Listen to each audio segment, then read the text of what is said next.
Hello guys and welcome to Skynomics academy. आज हम लोग डिस्कस करने वाले हैं पार्ट थर्ड, जो कि मैक्रो इकोनॉमिक्स का हम लोगों ने स्टार्ट करा था। सीबीएसई का ये लेक्चर है, जैसा कि आपको पता ही है। तो इंट्रोडक्शन ऑफ मैक्रो इकोनॉमिक्स का पार्ट थर्ड, जैसा कि हमने प्रॉपर एक पर्टिकुलर जितने भी टर्म्स वगैरह जो पूछे जाते हैं एग्जाम में, वो हमने कवर कर लिए थे। आज जो होगा वो हमारा फोकस पूरा रहेगा किस पर? Circular flow of the income के ऊपर, कि circular flow of the income किस तरीके से होता है। अगर देखें क्या कैसे होता है, इकोनॉमी में जनरली दो चीजें पाई जाती हैं। क्या भाई? एक तो प्रोड्यूसर और दूसरा क्या है हमारा? कंज्यूमर, है ना। तो कंज्यूमर क्या करता है? कंज्यूमर क्या करता है भाई? कंज्यूम करने के लिए सामान खरीदा, किससे? प्रोड्यूसर से। और जो प्रोड्यूसर है वो सामान दिया। अब ये प्रोड्यूसर जो सामान देगा उसके बदले कस्टमर क्या देगा? पैसा देगा। देगा कि नहीं देगा? और यहां पर ये प्रोड्यूसर उसको क्या दे रहा है? गुड्स दे रहा है। ठीक है। अब समझो कि सर्कुलर फ्लो ऑफ इनकम का मतलब क्या होता है। तो circular flow of income means unending flows, कि कोई भी अंत नहीं होता। एक दे रहा है तो एक दूसरा जो है वो एक तरीके से कंज्यूम कर रहा है। उस तरीके से पूरा चक्र जो चलता रहता है। Unending flow of production of goods and services और income and expenditure in an economy, है ना। कि कोई खर्च करता है, एक आदमी खर्च कर रहा है, दूसरे के लिए वो इनकम है। दूसरा अगर कोई इनकम कमा रहा है तो फिर खर्च कर रहा है कि नहीं। फिर उसी इनकम से कुछ प्रोडक्शन कर रहा है, प्रोडक्शन करने के बाद वो बेच रहा है, पैसा आ रहा है। तो मतलब ये सब सारी चीजों को मिला दे तो हमारा क्या होगा? Circular flow of income. क्योंकि ये सब कहीं ना कहीं क्या होता है? घूमता रहता है इकोनॉमी में, है ना। घूमता रहता है। क्योंकि मान लो कि एक इंसान जो है उसने अगर एक्सपेंडिचर करा तो दूसरे इंसान का वो क्या हो गया? एक तरीके से इनकम हो गया, हाँ या ना। तो इस तरीके से घूमता रहता है। तो it shows the redistribution of income in a circular manner between the production unit and the house hold. House hold का मतलब है यहां पर हम लोग बोल सकते हैं as in the sense of consumer, कि हाउस होल्ड और प्रोडक्शन यूनिट के बीच में जो होता है वो क्या होता है? चीजें फ्लो करते रहती हैं, और जितना ज्यादा फ्लो करेगा उससे इनकम उतना ज्यादा जो है वो जनरेट होगा किसी भी इकोनॉमी में। इसीलिए बोलते हैं इकोनॉमी में flow of goods and service ज्यादा होना चाहिए। और अगर flow of goods and service ज्यादा होगा तो वो इकोनॉमी के लिए अच्छा है। वो इकोनॉमी को इम्पैक्ट नहीं देगा, बल्कि वो इकोनॉमी को बढ़ाएगा। इकोनॉमी में लोग खर्चा ज्यादा कर रहे हैं, इकोनॉमी में लोग इनकम ज्यादा कर रहे हैं, इकोनॉमी में लोग डिस्ट्रीब्यूशन या फिर प्रोडक्शन ज्यादा करके वो एक तरीके से बेच रहे हैं। तो एक तरीके से क्या हो गया हमारा? ये सब सारे एलिमेंट को मिलाकर एक फ्लो बनता है, जिसको हम लोग सर्कुलर फ्लो ऑफ इनकम बोलते हैं। समझ में आ गया? यहां तक कोई दिक्कत नहीं? Circular flow. अब देखो यहां से कॉन्सेप्ट समझना बहुत जरूरी है, ठीक है। कॉन्सेप्ट का इन द सेंस देखो, अब बोला गया कि फेजेस, जो कि सीबीएसई पैटर्न पर है बेस्ड, ये बता रहा हूं, ठीक है। मतलब आईएससी वालों में थोड़ा सा अलग दिया हुआ बस, लेकिन मीनिंग सेम होता है। अब phases of circular flow of income का मतलब क्या है? कितना फेज होता है? सबसे पहले क्या कौन सा फेज होगा भाई? Production phase. क्या बोलेंगे? Production of goods and service. Production of goods and service मतलब ये कौन सा फेज है? प्रोडक्शन फेज है। क्या है भाई? Production phase. प्रोडक्शन फेज में क्या करता है? जो प्रोड्यूसर रहता है वो एक तरीके से क्या करता है? प्रोड्यूस करता है सामान को। तो सबसे पहले क्या होगा? प्रोडक्शन होगा। क्योंकि जब तक प्रोडक्शन नहीं होगा तब तक लेगा कैसे इंसान? सिंपल सी बात है कि बिना प्रोडक्शन किए हुए कोई सामान को तो लेगा नहीं, है ना। तो सबसे पहले प्रोडक्शन करने के बाद आपका क्या आता है? जनरेशन ऑफ इनकम, क्योंकि बेचेगा भाई या फिर कोई काम करेगा उस प्रोडक्शन के दौरान, है ना। कोई काम करेगा। तो देखो जनरली जो होता है वो फैक्टर ऑफ प्रोडक्शन, मतलब चार तरीके से बनता है कोई भी पर्टिकुलर चीज। क्या होता है? लैंड, लेबर, कैपिटल और एंटरप्रेन्योर। ठीक है, कैपिटल और एंटरप्रेन्योर। मतलब अगर ये चीज बना होगा तो उसमें यही चार चीज लगा होगा। कौन कौन सा भाई? जमीन, कोई जमीन के ऊपर फैक्ट्री होगा, ठीक है, उसमें एक तरीके से प्रोडक्शन हुआ होगा। कोई लेबर काम किया होगा, लेबर या मशीन वगैरह काम किया होगा।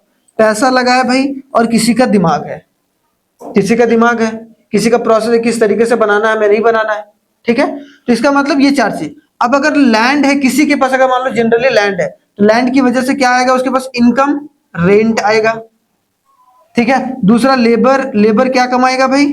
वेजेस, उनको तनख्वाह मिलेगा। फिर कैपिटल, अगर आपके पास पैसा है तो उस पूंजी से क्या मिलेगा आपको? प्रॉफिट। और एंटरप्रेन्योरशिप से ये प्रॉफिट होगा। प्रॉफिट हमेशा कब होगा? एंटरप्रेन्योर के द्वारा। इसमें कैपिटल से क्या होगा? इंटरेस्ट होगा। कहां भूल गए? प्रॉफिट हम लोग हमेशा कैपिटल में डाल देते हैं क्योंकि कंफ्यूजन होता है कि भाई पूंजी है, पूंजी से ही तो प्रॉफिट होगा ना। जब तक एक एंटरप्रेन्योर, जब तक एक बिजनेसमैन दिमाग लगा के काम नहीं करेगा तब तक उसे प्रॉफिट नहीं होगा। अब प्रॉफिट के लिए कौन काम करता है? एंटरप्रेन्योर, जो बिजनेसमैन होता है। तो एंटरप्रेन्योर से क्या आता है? प्रॉफिट। और कैपिटल, पैसा रहेगा तो आपको बैंकिंग है, बैंक के पास पैसा है, वो क्या कमाता है? इंटरेस्ट। तो वही बोला गया कि जनरेशन ऑफ इनकम किया जाएगा in the terms of wages, rent, interest, profit. ये चार तरीके के फैक्टर इनकम होते हैं। ये क्या, इसको क्या बोलेंगे हम लोग? Factor income. और इसको हम लोग क्या बोलेंगे? Factor of production. क्या बोलेंगे भाई? Factor of production. अब out of the box question आ जाता है ना, तो हमें दिक्कत हो जाता है। अगर कोई बोलेगा कि भाई फैक्टर, जो फैक्टर ऑफ प्रोडक्शन से किस तरीके से फैक्टर ऑफ इनकम जनरेट होता है, या फिर अगर जनरेट हो रहा है तो वो कौन सा फेज है, तो वो बोलोगे जनरेशन फेज ऑफ इनकम है। क्योंकि देखो सब लोग इनकम कमा रहा है ना। रेंट भी एक तरीका क्या? इनकम है। मेरा मेरा मान लो महल है, अब महल मैंने रेंट पर दिया है मूवी शूटिंग के लिए, इसका मतलब क्या है? मेरा इनकम है। तो पहला हो गया प्रोडक्शन फेज, ठीक है, जिसमें क्या होता है? Production of goods and service. दूसरा फेज होता है जनरेशन फेज, इसको बोलते हैं कौन सा phase? Generation phase, generation of income phase, ऐसे बोल सकते हो, जनरेशन ऑफ इनकम फेज। ठीक है, जिसमें जो है चार तरीके से इनकम को जनरेट किया जाता है। और वो जनरेट कैसे करेंगे? फैक्टर ऑफ प्रोडक्शन से। Factor of production leads to create the factor income. Simple सी बात है। Factor of production land, labour, capital, entrepreneurship से लैंड से रेंट, लेबर से वेजेस, कैपिटल से इंटरेस्ट और एंटरप्रेन्योरशिप से प्रॉफिट। समझ रहे हो? इन सब सारे चीजों से बन रहा है, तो जनरेशन ऑफ इनकम फेज आ रहा है। तीसरा जो फेज होता है हमारा, इंपॉर्टेंट है। तीसरा फेज क्या है भाई? तीसरा फेज है हमारा expenditure in terms of consumption and investment. खर्चा दो तरीके से जनरली, कौन? अभी हमने देखा ना, सर्कुलर फ्लो जो होता है वो हाउस होल्ड और एक तरीके से बिजनेस यूनिट के बीच में हो रहा है, हाँ या ना? ठीक है, तो हाउस होल्ड जो कर रहा है वो कौन सा एक्सपेंडिचर कर रहा है? Consumption expenditure. और जो इन्वेस्टमेंट एक्सपेंडिचर कौन कर रहा है? Business unit. हमने बेसिक समझा रखा। तो ये सब सारी चीजें इंपॉर्टेंट है, अभी आगे आएगा जब हम लोग देखेंगे फोर्थ सेक्टर ऑफ इकोनॉमी में। आप लोगों के लिए इंपॉर्टेंट तो टू सेक्टर इकोनॉमी है, लेकिन हमें बस यहां समझना है कि expenditure in terms of consumption and investment is known as expenditure phase. ठीक है, क्या होगा? इसको क्या बोलेंगे? कौन सा फेज? Expenditure phase. समझ में आया? तो कोई बोलेगा सर्कुलर फ्लो ऑफ इनकम में कितने फेजेस होते हैं भाई? 3 फेजेस होते हैं। रट जाना है, याद रखना है। प्रोडक्शन फेज, जिसमें गुड्स एंड सर्विस का प्रोडक्शन होता है। जनरेशन ऑफ इनकम फेज, जिसमें इनकम का जनरेशन होता है। और इनकम कैसे आएगा? रेंट, इंटरेस्ट, प्रॉफिट और वेजेस से। तीसरा क्या होगा? खर्चा। ठीक है, एक्सपेंडिचर फेज। और एक्सपेंडिचर करेगा तो जनरली दो, एक तो कंजम्पशन एक्सपेंडिचर, कंजम्पशन कंज्यूम करने के लिए जो खर्चा कर रहा है हाउस होल्ड, इन्वेस्ट करने के लिए जो खर्चा कर रहा है investment expenditure, that is called the business unit, firm, business. ठीक है, क्लियर हो गया? इसमें कोई डाउट नहीं। तीनों फेज बहुत इंपॉर्टेंट है भाई, तीनों फेज अपने आप में बहुत इंपॉर्टेंट है। ऑनलाइन वाले भी सुन लीजिए, बहुत इंपॉर्टेंट है और इसको जरूर आप लोग लर्न करके चलना है। इसका कोई दूसरा सेकेंड हैंड उपाय नहीं है भाई, फर्स्ट हैंड यही उपाय है। हाँ, सेकेंड हैंड उपाय कुछ नहीं है। ठीक है, अब आगे आते हैं। नेक्स्ट हमारा क्या है कॉन्सेप्ट, वो देखते हैं। आगे अगर देखा जाए तो flow of income in an open economy. अब देखो, इसके पहले एक कॉन्सेप्ट में समझाऊंगा। दो तरीके का इकोनॉमी होता है, एक आपको पता होना चाहिए, एक होता है ओपन इकोनॉमी और एक होता है क्लोज्ड इकोनॉमी। ओपन इकोनॉमी और एक होता है क्लोज्ड इकोनॉमी। दो इकोनॉमी होता है जनरली। अब जो ओपन इकोनॉमी में होता है, जहां पर एक्सपोर्ट और इंपोर्ट लार्ज मात्रा में किया जा रहा हो, एक्सपोर्ट भी बहुत ज्यादा और इंपोर्ट भी, मतलब उसको देश विदेश आ जा रहा है सामान कोई दिक्कत परेशानी नहीं है, ठीक है। लेकिन अगर देखा जाए नेक्स्ट क्लोज्ड इकोनॉमी में, जहां पर वैसी इकोनॉमी जहां पर एक्सपोर्ट और जो इंपोर्ट है वो ना के बराबर होता हो, जहां पर जो है सारा कार्यभार जो है वो एक तरीके से कौन, हाउस होल्ड और बिजनेस यूनिट के बीच में ही है, उसमें तीसरा कोई रोल प्ले नहीं कर रहा है, ठीक है, याद रखना इंपॉर्टेंट है। क्लोज्ड इकोनॉमी जहां पर एक्सपोर्ट, कोई सामान ना तो विदेश जा रहा है ना तो हमारे देश से आ रहा है, बहुत ज्यादा नहीं, कोई नेसेसरी वाली चीजें हैं तो थोड़ा बहुत आ जा सकता है, लेकिन ज्यादातर सामान जो है आता जाता नहीं है, लेकिन ओपन इकोनॉमी में जाता है। तो ओपन इकोनॉमी में क्या होता है भाई, ओपन इकोनॉमी में क्या हो रहा है, एक्सपोर्ट भी हो रहा है, इंपोर्ट भी हो रहा है, मतलब हमारे देश से सामान जा भी रहा है और हमारे देश से सामान आ भी रहा है। एक्सपोर्ट का मतलब हमारे देश से सामान जाना, और इंपोर्ट का मतलब हम विदेश से सामान को अपने देश में मंगवा रहे हैं अगर हमें जरूरत है तो, ठीक। अब यहां पर समझो चीजें क्या है कि बोला गया है फ्लो ऑफ इनकम जो होता है इन एन ओपन इकोनॉमी, वो कितने फेज में, कितने सेक्टर में होता है, 4 सेक्टर में। अगर फ्लो ऑफ क्लोज्ड इकोनॉमी में बोलेगा तो कौन है भाई, क्लोज्ड इकोनॉमी में अगर 2 सेक्टर इकोनॉमी मॉडल में हो रहा है, 2 सेक्टर में हो रहा है, उसमें कौन आएगा, हाउस होल्ड और फर्म। अगर 3 सेक्टर बोल दिया जाए तो क्या होगा भाई, 3 सेक्टर बोल जाए तो हाउस होल्ड, फर्म और गवर्नमेंट, इसको क्या बोलेंगे, गवर्नमेंट, ठीक है, समझ में आया। अब प्रोडक्शन सेक्टर क्या करता है भाई, इनकम का फ्लो करता है, कोई दिक्कत नहीं। सेम उसी तरीके से अगर हाउस होल्ड है वो भी एक तरीके से फ्लो करता है भाई, किसका, गुड्स एंड सर्विस का, सर्विस बाहर जाके कहीं काम करता है उसके बदले उसको पैसा मिलता है, ठीक है। सेम उसी तरीके से गवर्नमेंट सेक्टर, और ये क्या होगा, रेस्ट ऑफ द वर्ल्ड। तो रेस्ट ऑफ द वर्ल्ड कैसे लिखेंगे, X minus M, X minus M, X minus M का मतलब क्या होगा, नेट एक्सपोर्ट, नेट एक्सपोर्ट का मतलब import minus, sorry export minus, हाँ एक्सपोर्ट माइनस इंपोर्ट, हाँ। तो यहां पर पी प्रोडक्शन सेक्टर, क्या प्रोडक्शन सेक्टर कौन सा एक तरीके से एक्सपेंडिचर करता है ना, कंजम्पशन एक्सपेंडिचर कैसे करेगा, कंजम्पशन कौन करता है, हाउस होल्ड। ये क्या होगा, इन्वेस्टमेंट एक्सपेंडिचर, जिसको कैसे डिनोट करेंगे, आई से। हाउस होल्ड कौन सा एक्सपेंडिचर करेगा, कंजम्पशन एक्सपेंडिचर, जिसको किसे डिनोट करेंगे, सी से। कोई हाउस होल्ड है अपने से कंज्यूम कर रहा है, कंज्यूम करने पर जो खर्चा कर रहा है कंजम्पशन एक्सपेंडिचर, सी से, ठीक है। गवर्नमेंट जो खर्चा कर रहा है, गवर्नमेंट एक्सपेंडिचर कैसे डिनोट करेंगे, जी से, और अदर वर्ल्ड को एक्स माइनस है। मतलब अगर यहां पर टोटल अगर इनकम निकालना है, ठीक है, जीडीपी निकालना है, ठीक है, total income of the country अगर निकालना ओपन इकोनॉमी में, तो हम लोग क्या करेंगे भाई, किसे से खर्चा जोड़ेंगे, सी plus I plus G plus X minus M. अब ये चीज जो है वो एग्रीगेट डिमांड में कन्वर्ट हो जाता है जब हम लोग theory of income and employment पढ़ेंगे बस। लेकिन यहां सोचना है कि जो टोटल इनकम हो रहा है फ्लो में कोई भी ओपन इकोनॉमी में, वो इन चारों चीजों को मिलाकर जो है वो हम लोग बोलते हैं कि भाई जो हाउस होल्ड ने करा, जो प्रोडक्शन यूनिट ने करा, जो सरकार ने करा, और जो एक्सपोर्ट इंपोर्ट से हुआ, तो ये हमारा जीडीपी निकल गया, C plus I plus G plus X minus M. Clear, यहां तक कोई दिक्कत परेशानी नहीं, समझ में आया। ये बेसिक चीजें हैं जो कि समझ के चलना है हमें, अगर कोई डाउट है तो पूछ सकते हो, नहीं ना। जीडीपी टोटल इनकम कैसे निकलता है ओपन इकोनॉमी में, C plus I plus G plus X minus M. Clear, चलो आगे बढ़ा जाए भाई थोड़ा सा।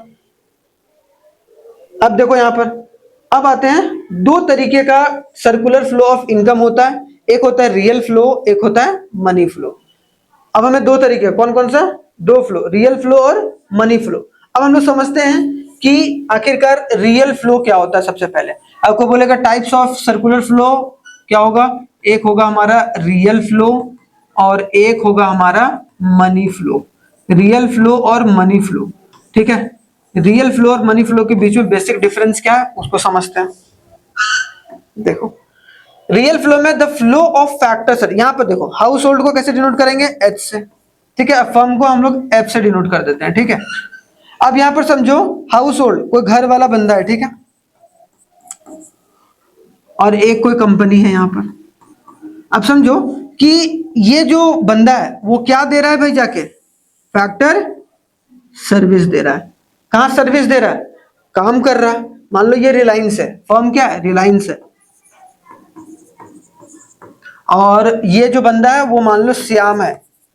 तो श्याम मान लो जाकर क्या दे रहा है, सर्विस दे रहा है, काम कर रहा है। कहां पर, रिलायंस में काम कर रहा है।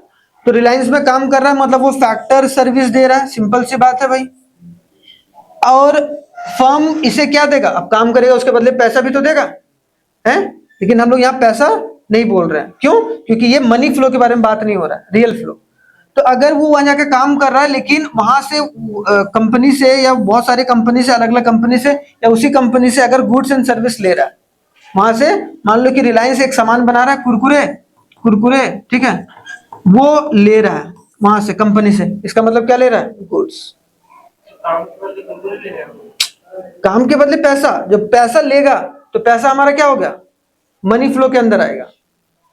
पैसा वाला काम मनी फ्लो में, और जो रियल फ्लो में होगा वो क्या होगा। अब सोचो यहां पर अगर इमेजिनरी लाइन बनाए एक और, तो भाई ये जाके काम किया, इसके बदले ये क्या किया, पेमेंट लिया, मतलब यहां पर पेमेंट लिया, फैक्टर पेमेंट लिया, ठीक है, समझ में आ रहा है। अब यहां से ये यही सब सारे फर्म से गुड्स भी ले रहा है भाई। कौन ले रहा है गुड्स, ये हाउस होल्ड अपना कंजम्पशन करने के लिए। तो गुड्स ले रहा है तो वो हमारा रियल फ्लो के अंदर आ जाएगा, क्योंकि गुड्स ले दे रहा है, सर्विस दे रहा है, गुड्स वहां से ले रहा है। अब समझो ये गुड्स अगर यहां से लेगा तो ये बंदा भी तो पैसा देगा। अगर इमेजिनरी लाइन बना यहां पर मनी फ्लो का, तो यहां पर क्या दे रहा है, ये मनी टू फर्म, ठीक है, दे रहा है कि नहीं दे रहा है, ये पैसा दे रहा है कि नहीं दे रहा है, यहां कंजम्पशन एक्सपेंडिचर कर रहा है कि नहीं कर रहा है। तो ये पैसे का लेन देन, जैसे ये यहां काम किया उसके बदले पैसा मिला, तो ये पैसा का लेन देन यहां हो रहा है, यहां नहीं हो रहा है। यहां पर क्या हो रहा है, गुड्स एंड सर्विस यहां से लिया, तो इसका मतलब क्या होगा, the flow of factor service from household to business unit and the flow of goods and service from the business to household is known as real flow.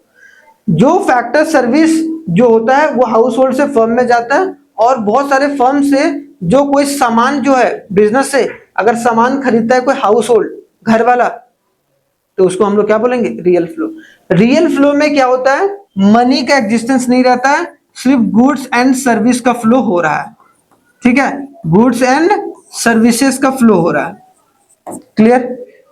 वैसे actual में 4 हो रहा है, तो इसमें से 2 जो गुड्स और गुड्स का फ्लो हो रहा है उसको हम लोग रियल फ्लो बोलेंगे, और जो मनी का फ्लो हो रहा है, पैसा फर्म ने यहां दिया काम करने के बदले, और फर्म से सामान लेने के बदले जो हाउस होल्ड ने पैसा दिया, तो पैसा पैसा, तो पैसा पैसा क्या हो जाएगा, मनी फ्लो। अभी आगे नेक्स्ट वाला वही है। तो रियल फ्लो और मनी फ्लो के बीच में बेसिक डिफरेंस क्या है, रियल फ्लो जो होता है गुड्स एंड सर्विस का लेन देन हो रहा है, और मनी फ्लो जो है मनी का लेन देन हो रहा है। तो आप लोगों को यहाँ रियल फ्लो समझ में आया, ठीक है। अब आगे देखो इसका मनी फ्लो, जस्ट इसका एग्जांपल आगे देखो। अब देखो यहाँ पर क्या, यहाँ हाउस होल्ड ने, अब यहाँ पर देखे थे, अभी हमने ऊपर में देखा था कि यहां से यहाँ क्या लिया था, वो क्या दिया था, फैक्टर सर्विस दिया था। अब उस फैक्टर सर्विसेज के बदले ये क्या लिया, पेमेंट लिया, ठीक है। तो पेमेंट वाला पार्ट, ये वाला पार्ट, और जो यहां से यहां इसने गुड्स खरीदा था, गुड्स एंड सर्विसेज खरीदा था, तो ये दोनों पार्ट तो हमारा क्या हो गया, रियल फ्लो हो गया, जो हमने पीछे पढ़ा। लेकिन यहां पर ये काम करने के बदले जो पैसा लिया, जो रेंट लिया, वेजेस लिया, वो सब सारी चीजें, वो पैसा जो आया, और ऊपर से यहां जो फर्म से गुड्स लिया था हाउस होल्ड, सामान जो हमने लिया था कंपनी से, अलग अलग कंपनी से जो भी सामान लिए, उसके बदले जो हमने पेमेंट करा था, मतलब payment for goods and service, तो ये हमारा क्या हो गया, मनी फ्लो। तो अगर बोलेगा मनी फ्लो में क्या होता है, flow of money from money flow में क्या होगा, हम लोग बोलेंगे flow of money from household to firm and firm to household. ठीक है, एंड वाइसा वर्सा, इसको हम लोग लिख सकते हैं एंड वाइसा वर्सा। ठीक है, जब पैसों के लेन देन के बारे में बात हो, मनी फ्लो। जब गुड्स एंड सर्विस का लेन देन के बारे में बात हो, क्या होगा?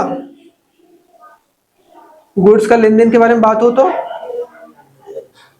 Real flow.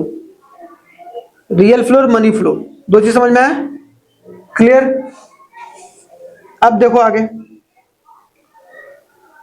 अब यहां पर देखना है दो टर्म और भी इंपॉर्टेंट है। एक तो हमने शुरुआत में पढ़ लिया जनरेशन फेज, प्रोडक्शन फेज और जनरेशन ऑफ इनकम फेज और एक्सपेंडिचर फेज, तो हमने वो तीन फेज पढ़ा। उस पर हमने रियल फ्लो, मनी फ्लो पढ़ लिया। फिर हमने देखा ओपन इकोनॉमी में चार सेक्टर होते हैं, house hold, business, government, export and import. अब यहां पर क्या है? इंजेक्शन और एक तरीके से लीकेज। अब इंजेक्शन और लीकेज का मतलब क्या होगा वो समझना। सॉरी, इंजेक्शन का मतलब होता है it means the introduction of income into the flow. बस सिंपल सा ये समझना। When a household and firms invest in their saving, it constitutes injection। क्या बोला गया कि अगर फर्म और हाउस होल्ड और फर्म जो या फिर हाउस होल्ड या फर्म इन्वेस्ट करने लगते हैं देयर सेविंग, मतलब क्या हो गया भाई? जो उन्होंने पैसा बचा कर रखा था वो अब इन्वेस्ट करने लगे, मतलब अपने पैसे को एक तरीके से क्या कर रहे हैं? फ्लो में ला रहे हैं। मतलब एक ऐसे एग्जाम्पल के तौर पर समझो कि एक इंसान ए था भाई, या फिर अमन था। अमन 20,000 रुपये महीना कमा रहा था। अब वो 20,000 रुपये महीना कमा रहा था, पहले कुछ पैसा सेव कर रहा था। अब वो उसमें से 18,000 रुपया जो है वो अलग अलग जगह पर इन्वेस्ट कर रहा है, या 10,000 रुपया अलग अलग जगह पर इन्वेस्ट कर रहा है। मतलब वो पैसा अपने बैंक खाते में नहीं रख रहा, वो पैसा इन्वेस्ट कर रहा है। उसने कोई LIC ले लिया, म्यूचुअल फंड ले लिया, या किसी भी तरीके से इन्वेस्ट करना शुरू कर दिया। मतलब वो क्या कर रहा है? फ्लो ऑफ इनकम को बढ़ा रहा है। फ्लो ऑफ इनकम को क्या क्या कर रहा है भाई? बढ़ा रहा है। तो अगर फ्लो ऑफ इनकम या फ्लो ऑफ मनी, ऐसा कर, फ्लो ऑफ मनी को अगर बढ़ा रहा है तो इसका मतलब वो क्या हो गया? क्या हो गया? इंजेक्शन। ठीक है, दूसरा है leakage. It refers to withdrawal from the, बस लीक हो गया भाई। मतलब इकोनॉमी में पैसा था, हम का एक बंदा ने कमाया 20,000 रुपया, अब 20,000 के इन्वेस्ट करने के बजाय उसने 10,000 रुपया क्या किया? सेव कर लिया। उसने इन्वेस्ट नहीं किया, इनकम को अपने पास बचा के रख लिया। या कैश पैसा है, कैश पैसा उसने घर पे रखा हुआ, तो इसका मतलब उसने क्या किया? वो पैसा निकाल लिया इकोनॉमी से, वो डाल नहीं रहा, वो जो भी इनकम आया उसका, वो इनकम को बचा के किनारे में रख लिया। इसका मतलब क्या हो गया? लीकेज हो गया। समझ में आया? उसका मतलब क्या हो गया? लीकेज। समझने में बिल्कुल भी यहाँ पर दिक्कत नहीं होना चाहिए। अगर कोई बंदा इनकम कमा रहा है और उसको खर्च कर दे रहा है, इन्वेस्ट कर दे रहा है शानदार तरीके से, तो वो क्या हो गया? मतलब क्या कर रहा है? वो इकोनॉमी में पैसा को लगा रहा है, डाल रहा है। मतलब इकोनॉमी में मनी का फ्लो बढ़ रहा है। अब कभी भी अगर किसी भी तरीके से या किसी भी वजह से अगर मनी का फ्लो बढ़ रहा है, मनी का फ्लो बढ़ रहा है मतलब पैसा इंजेक्ट हुआ है, पैसा इंजेक्ट हुआ है। अगर किसी भी तरीके से पैसा इकोनॉमी से निकल रहा है मतलब इकोनॉमी से लीकेज हो रहा है। कौन? ये दोनों मैनेज करके चलना होता है इन्फ्लेशन और डिफ्लेशन को मेंटेन करने के लिए। हाँ, तो ज्यादा पैसा भी नहीं होना चाहिए, कम पैसा भी नहीं होना चाहिए। अगर ज्यादा लोग सेव कर पा रहे हैं तो फिर बिजनेस यूनिट बनाएगा क्या भाई? खरीदेगा कोई? लोग कुछ खरीद ही नहीं रहा है, इकोनॉमी स्लो डाउन हो जाएगा। जब बहुत ज्यादा हो जाए तब भी दिक्कत है। तो यहां पर क्या हो रहा है? फ्लो ऑफ मनी बढ़ जा रहा है। यहां पर फ्लो ऑफ मनी क्या हो रहा है? फ्लो ऑफ मनी क्या हो रहा है भाई? कम हो जा रहा है। फ्लो ऑफ मनी क्यों? लीकेज हो जा रहा है। ठीक है, टंकी से पानी लीक हो गया, खत्म हो गया। समझ में आया? इंजेक्शन और लीकेज इंपॉर्टेंट पॉइंट है जो कि समझना। पहले क्वेश्चन भी आ रखे हैं। आगे देखो, आगे देखो सर्कुलर फ्लो ऑफ इनकम, जो कि आपके सिलेबस में अभी हमने बताया था ना, 2 सेक्टर, 3 सेक्टर और 4 सेक्टर। तो 2 सेक्टर इंपॉर्टेंट है, 3 और 4 सेक्टर इंपॉर्टेंट नहीं है।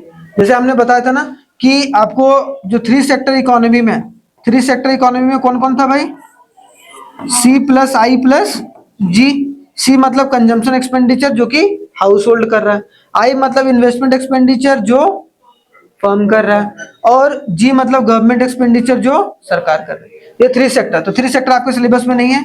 4 सेक्टर भी नहीं है, इसमें सी plus I plus G plus X minus M, ठीक है, ये 4 सेक्टर।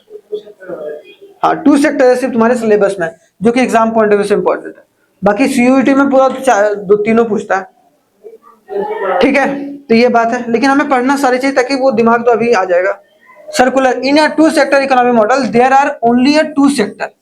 2 सेक्टर इकोनॉमिक मॉडल में क्या है, 2 सेक्टर है। कौन कौन होगा, हाउस होल्ड होगा और फर्म होगा, हाउस होल्ड प्लस फर्म। बस इन दोनों के बीच में ही सर्कुलर फ्लो जो होगा इनकम का होगा। मतलब इनकम मतलब अभी हमने बताया था ना, हमने सामान लिया, हमने पैसा दिया, हमने जाके वहां काम किया, वहां उससे उसके बदले हमने पैसा लिया, तो वो एक तरीके से हमारा क्या हो जाएगा, हमारा क्या हो जाएगा, 2 सेक्टर इकोनॉमी मॉडल। अब देखो house hold supplies the factor service, है ना, हाउस होल्ड क्या सप्लाई करता है, सर्विस देता है, किसको, फर्म को। अब फर्म क्या करता है, हायर करता है factor service from the house hold. और या तो फर्म जो है वो हायर करेगा, भाई रिक्रूटमेंट निकालेगा, सिलेक्शन के लिए वो लोगों को बुलाएगा और लोगों को एक तरीके से सर्विस देगा। हाउस होल्ड खर्चा भी करता है, spend their entire income on the consumption of goods, और फर्म क्या करता है, सेल करता है ना। हाउस होल्ड क्या कर रहा है भाई, नौकरी कर रहा है या फिर सामान ले रहा है। फर्म क्या कर रहा है भाई, फर्म या तो सामान बेच रहा है या फिर उन लोगों को उसके बदले पैसा दे रहा है जो वहां पर काम कर रहे हैं, ठीक है। यहाँ पर अब यहाँ पर 2 तरीके का कॉन्सेप्ट आता है, एक तो प्रोडक्ट मार्केट, एक आता है फैक्टर मार्केट। अब what do mean by product market और फैक्टर मार्केट। प्रोडक्ट मार्केट मतलब market for a goods and service, product से ही पता चल रहा है, जहां पर प्रोडक्ट जो चीजें बन रही है, सर्विस बन रही है, ठीक है। फैक्टर मार्केट जो कि क्या होगा, market for a factor of production, जैसे कि लैंड, लेबर, कैपिटल, एंटरप्रेन्योर, ये सब सारे क्या है, फैक्टर ऑफ प्रोडक्शन। तो फैक्टर ऑफ प्रोडक्शन का मार्केट को हम लोग फैक्टर मार्केट बोलते हैं। तो फैक्टर मार्केट याद रखना, जो फैक्टर ऑफ प्रोडक्शन से रिलेटेड है, और अगर बोला जाए प्रोडक्ट मार्केट जहां पर गुड्स एंड सर्विस एक्चुअली में बनता है। क्लियर हो गया, ठीक है। अब एक डायग्राम देखो, अब एक डायग्राम देखो, ये अभी हमने सारा बता रखा है, इसी में रियल फ्लो और मनी फ्लो सारा, ध्यान से देखना। 2 सेक्टर इकोनॉमिक मॉडल है, ये क्या है भाई, हमारा प्रोड्यूसर सेक्टर या फर्म है, या फिर हाउस होल्ड, ये फर्म या फिर प्रोड्यूसर, इसको हाउस होल्ड सेक्टर एच से। यहां देखो प्रोड्यूसर जो प्रोड्यूस कर रहा है गुड्स एंड सर्विस, वो क्या दे रहा है भाई, गुड्स एंड सर्विस बेच रहा है, किसको, हाउस होल्ड सेक्टर। बेचने के बदले ये यहां से क्या आया, अच्छा ये ऊपर से आया, क्या आया, कंजम्पशन एक्सपेंडिचर। इसने क्या करा, समझ में आया, इसने यहां गुड्स एंड सर्विस दिया, उसके बदले इसने क्या दिया, पैसा दिया। हम जाके कोई कंपनी से अगर कोई सामान खरीदे तो सामान गया तो वो क्या हो गया, रियल फ्लो, और उसके बदले हाउस होल्ड ने क्या दिया, पैसा, तो पैसा क्या हो गया, मनी फ्लो। दूसरा, अगर हाउस होल्ड सेक्टर जो है जाके काम कर रहा है यहां पर, ठीक है, कहां पर काम कर रहा है, फर्म में, फर्म क्या दे रहा है उसको, पैसा, तो पैसा क्या हो गया, मनी फ्लो। ये क्या हो गया, रियल फ्लो, सर्विस दे रहा है, फैक्टर सर्विस दे रहा है। यहां क्या मिल रहा है, फैक्टर पेमेंट मिल रहा है। तो देख रहे हो फैक्टर मार्केट कौन हो गया, ये दोनों, और ये दोनों क्या हो गया, सॉरी ये हो गया फैक्टर मार्केट, और ये हो गया प्रोडक्ट मार्केट, है ना। प्रोडक्ट मार्केट क्या होगा भाई इसमें, अभी हमने देखा प्रोडक्ट मार्केट क्या होगा इसमें, जो गुड्स एंड सर्विस का सेल और बाय हो रहा है, जहां पर गुड्स एंड सर्विस के बारे में बात हुआ है, ठीक है, गुड्स एंड सर्विस के बारे में। और जो अगर बोला जाए फैक्टर मार्केट क्या होगा, जिसमें फैक्टर ऑफ प्रोडक्शन के बारे में बात किया गया, फैक्टर ऑफ प्रोडक्शन के बारे में जहां बात किया गया उसको हम लोग क्या बोलेंगे, ठीक है। फैक्टर ऑफ प्रोडक्शन यहां पर क्या है भाई, रेंट, इंटरेस्ट, या फिर कैपिटल एंटरप्रेन्योरशिप, या लैंड, लेबर, कैपिटल एंटरप्रेन्योरशिप, ये सब सारे क्या हैं, फैक्टर। अब प्रोडक्ट मार्केट में जो प्रोडक्ट हो रहा है, ठीक है, तो प्रोडक्ट मार्केट में प्रोडक्ट से रिलेटेड है, और फैक्टर मार्केट में फैक्टर से रिलेटेड, बस ये बात याद रखना, ठीक है। समझ में आया, ये बहुत बेसिक था जो कि आपको समझ के चलना है। क्लियर, चलो देखो इधर, ग्रेट डिप्रेशन, इसके आगे क्या लास्ट टॉपिक है इस चैप्टर का, इंट्रोडक्शन ऑफ मैक्रो इकोनॉमिक्स का। ग्रेट डिप्रेशन, एक समय एक ऐसा आया था, जैसे कि ये सब सारा चीज पढ़ने के बाद एक समय ऐसा आया था जहां पर जो है वो मंदी आ गया था। मंदी का मतलब जहां पर जो है बहुत सारे नौकरियां या फिर सर्विसेज जो है खत्म हो रही थी, गुड्स एंड सर्विस बन नहीं पा रहा था, ठीक है, डिमांड क्रिएट हो ही नहीं पा रहा था। तो एक पीरियड था 1929 से 1933, ठीक है, is called a period of great depression. उसको क्या बोलते हैं भाई? Great depression. And in the context of the world economy, world economy के हिसाब से अगर बोला जाए तो वो ग्रेट इकोनॉमिक डिप्रेशन का पीरियड था, ग्रेट डिप्रेशन पीरियड था। इन दिस पीरियड जो था there is a huge fall in the level of output, बहुत सारे लेवल ऑफ आउटपुट मतलब क्या, गुड्स एंड सर्विस जो है बनना बहुत कम हो गया था। क्यों? क्योंकि डिमांड बहुत कम हो गया था। And employment in the countries of Europe and north America क्या हुआ था? डिक्रीजेस, ठीक है, इसको क्या बोलेंगे? डिक्रीजेस। दोनों फॉल हुआ था, fall in the level of output and fall in the level of employment, ठीक है। एम्प्लॉयमेंट और जो है वो एक तरीके से कौन सा? आउटपुट, दोनों एक तरीके से कम हुआ था। अब इसका इंपैक्ट जो है टोटली इकोनॉमिक पर पड़ता है, डायरेक्टली इंपैक्ट पड़ता है, और पढ़ाई करके चलना बहुत जरूरी है, नहीं तो ये इंपैक्ट आप पर भी पड़ सकता है, ठीक है। नहीं तो फिर थैंक यू बोलते रह जाइएगा, कुछ नहीं होगा, ठीक है। इसीलिए दिमाग लगाने हैं और पढ़ाई करना है, चाहे 2-4 मिनट आगे पीछे हो कोई दिक्कत नहीं, लेकिन हमें पढ़ाई पर फोकस ज्यादा करना है in compare to thank you पर, ठीक है। Thank you very much. मिलते हैं कल हम नेक्स्ट क्लास में, जो कि होगा मेजरमेंट ऑफ नेशनल इनकम को स्टार्ट करेंगे कल, ठीक है। चलिए, थैंक यू वेरी मच, जय हिंद, मिलते हैं नेक्स्ट वीडियो में।